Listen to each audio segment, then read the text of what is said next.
मेरी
ने कहा, मैंने जब पलट कर देखा तो मेरे पैर तले जमीन खिसक गई और मैंने कहा कोई इतना हसीन भी हो सकता है, कोई इतना जमील भी हो सकता है, कोई इतना हसीन भी हो सकता है, कोई इतना जमील भी हो सकता है। खदीजा ने कहा, मैंने कहा कि कौन है आप? तो हुजूर ने कहा, मक्के का रहने वाला हूँ, अबू तालिब का भतीजा हूँ, उन्होंने मुझे भेजा है।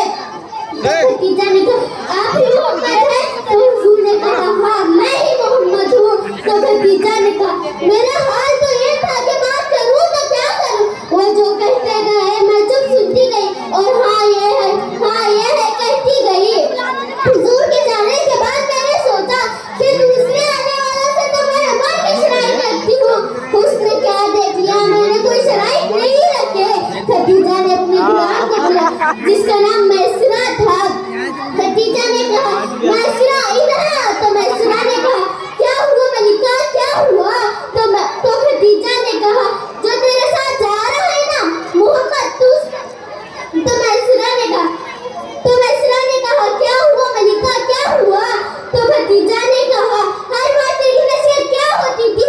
कहा क्या, माल की हिफाजत करना, माल पे तवज्जो देना, अब तेरी नसीहत बदल गई है। तो मैसरा ने कहा, क्या हुआ मलिका, क्या हुआ? तो खदीजा ने कहा, जो तेरे साथ जा रहा है ना मालिया का मोहम्मद, तो उस पे तवज्जो देना, कैसे बैठता है, कैसे खाता है, कैसे पीता है, एक आयत पर तवज्जो देना और आकर मुझे बताना।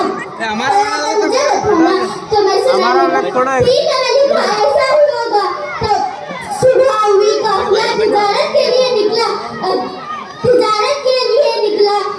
2-3 महीने गुजर गए। खदीजा को इत्तला मिल चुकी थी, वो अपनी सहेली के साथ जाकर छत पर बैठ गई।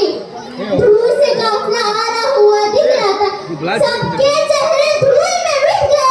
उनके चेहरे की टिकली थी जो चांद की तरह चमक रही थी। चांद की